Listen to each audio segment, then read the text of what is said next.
On a bright and crisp morning in the heart of Manhattan, there I was, standing outside a luxury watch boutique, the kind of place where the world felt just a little bit more expensive, just a little bit more exclusive.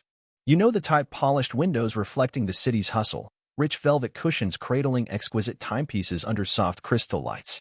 There's always this subtle scent of expensive cologne that lingers in the air, like money has its own perfume. I'm Ava Johnson, just an ordinary woman to most people, or at least that's how I like to think of myself. But today, I wasn't here for just any watch. I had one thing on my mind, one simple mission. I wanted to get a birthday gift for Malik, my husband. Malik's the kind of man who doesn't need anyone's approval to succeed. He's known in the financial world, powerful, respected. He could buy this entire store if he wanted to. But that's not what mattered. What mattered was this. I wanted to get him something meaningful, something with history. Not flashy, not another designer watch to show off. I had found it. A vintage 1962 Chronomaster, a piece of history with only 5 in existence. And one of them was sitting in that boutique, waiting for me to claim it. The price tag? $95,000. But the cost? It didn't matter. What mattered was that Malik would understand what it represented. Legacy. Excellence. And maybe, just maybe, it would remind him of how much I loved him. I wasn't in a rush. It was only 10:30 a.m., and Malik wouldn't meet me for lunch until noon. The shop was quiet, not a single customer in sight. I pulled open the glass door, the soft chime welcoming me in. But the staff? They didn't even look up. No smiles. No greetings. Just a sterile, cold silence. I walked toward the back, my eyes fixed on the case holding that precious timepiece. And there it was, the Chronomaster 1962, just as I remembered it. Its deep leather band, aged silver face, and those tiny engraved YNGs that told a story. It wasn't just a watch, it was a legacy. As I stood there, admiring it, I smiled to myself, imagining Malik's reaction when he saw it. He would understand, not just because of the way it looked, but because he got it what it stood for. Just as I was lost in that moment, a voice cut through the silence. "Can I help you?" I turned. A young white woman, her name tag reading Emily, stood behind the counter. She looked me up and down, her eyes lingering on my sneakers and my simple outfit, not exactly the look of someone who could drop $95,000 on a watch. I didn't flinch. I just nodded. "I'd like to see that watch, please." She hesitated for a second. "That's the Chronomaster 1962, she said, her voice tight, like it was hard for her to even say the name of it. "It's one of our most exclusive pieces. It's priced at $95,000. I nodded again. "I know. That's the one I want to see." Now, I could feel the tension in her response, but I kept my cool. "Perhaps I could show you some of our more accessible pieces? We have a beautiful line of women's watches towards the back. Very elegant." I shook my head. "No, thank you. I came for this one."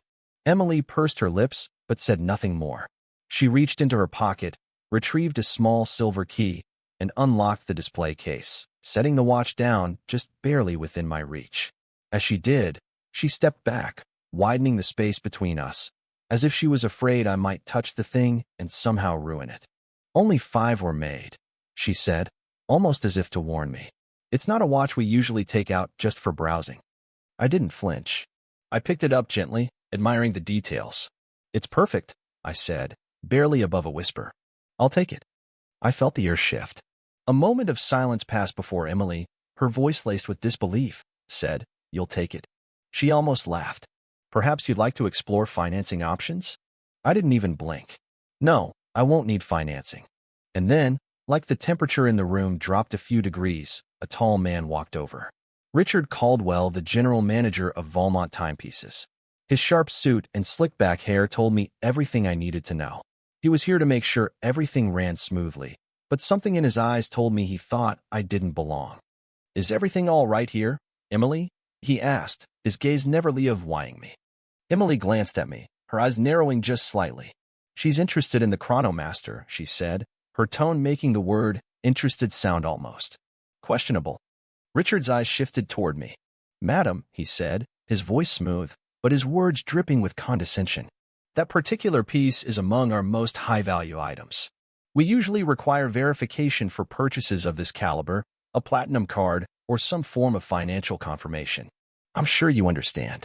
We've had issues before. People wasting our time." I felt a familiar burn in my chest, but I didn't react. I understand policies, I said, my voice calm but firm. But I also understand when I'm being profiled. I've made it clear I'm here to purchase this watch. My husband will be here shortly, and I'd prefer to complete the transaction before he arrives. It's a surprise. Richard exchanged a quick glance with Emily, a silent conversation passing between them. Your husband? Richard said, his tone dripping with mock curiosity. Of course. Perhaps we can revisit this conversation when he arrives. It hit me. That was the moment everything changed. I wasn't just being ignored because I was a woman or because I was a black woman. I was being dismissed because they assumed I didn't have the right to buy something that expensive, based on nothing but the way I looked. I could feel the eyes of the staff on me. The customers pretending not to watch, but clearly listening to every word. I took a deep breath.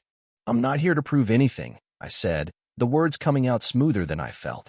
I came to make a purchase, that's all. Richard's smile thinned, the facade slipping.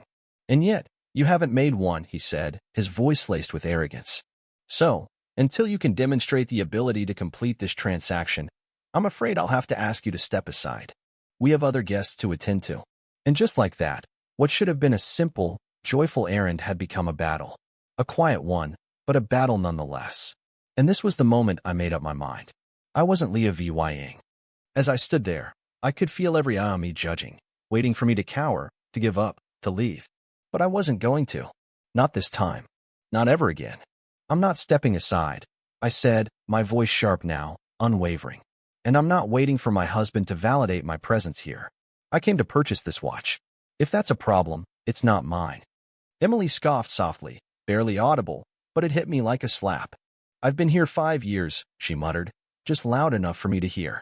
I can spot a discount hunter from a mile away. You're wasting everyone's time. That stung more than I expected, not because it was true it wasn't, but because of how easily she said it, how comfortable she was in that arrogance. And just as I was about to respond, Richard stepped in again. His voice was low, smooth, meant to sound professional, but I could hear the thinly veiled condescension underneath. Madam, I believe we've been more than patient with you, but it's clear you're not a serious buyer. I wasn't even listening to him anymore. My mind was on one thing, dignity. They were trying to take that away from me, but I wasn't going to let them. And just then, I heard it. The sound of a car door opening. A black Bentley had pulled up outside. Malik. I couldn't help it. My heart picked up its pace, but I wasn't going to let that moment define me. Malik stepped out of the car, dressed in his tailored navy suit, his presence a force of its own. I didn't have to tell him what had happened. He could read me like a book. And when his eyes found mine, he knew. Without a word, he turned toward the door, the glass chime ringing as it swung open. I followed him inside, not to stop him, but to witness it. Richard was in the middle of speaking to the staff when he saw Malik. The room seemed to freeze. Malik's eyes locked onto Richard, and it was like the temperature in the room dropped 10 degrees. I believe you just escorted my wife out of this store, Malik said, his voice calm but heavy with weight. Richard blinked, speechless. Emily's face drained of color. The staff stared in shock. And then Malik, standing tall and composed, laid it out for them. My wife was judged on her appearance, dismissed, humiliated, all while attempting to buy one of your most exclusive pieces. Is that accurate? Richard's mouth opened and closed, but no sound came out. He was lost. And in that moment, he realized that the man he had dismissed wasn't just anyone. He was Malik Johnson, and now, Richard's boss. I'll be speaking to your owner, Malik said, but I don't need to wait for him to get back. I've just finalized the acquisition of controlling shares in Valmont. So, technically, I'm your boss now. The room went silent. But Malik wasn't here to fire anyone. He was here to bring change. Ava, he said, turning to me, you've agreed to lead a new initiative. Racial bias awareness training for the entire staff. Starting next week. Richard didn't dare speak. He just swallowed hard, eyes wide, sweating. His hands trembled as he processed the transaction, every move now laden with the understanding of who he had underestimated. Malik smiled at me. Let's go. We have a lunch reservation to get to. We walked out together, Malik holding my hand. The whispers followed us, but it didn't matter. We had our dignity, and the battle? It was over. And over lunch, Malik asked, was that too much? I smiled. Not at all. And as we sat there, the world around us seemed to be just a little bit brighter. Not because of money or power, but because we had fought for what mattered. Justice. What do you think about this story? Drop a comment below and share your thoughts on standing up for what's right.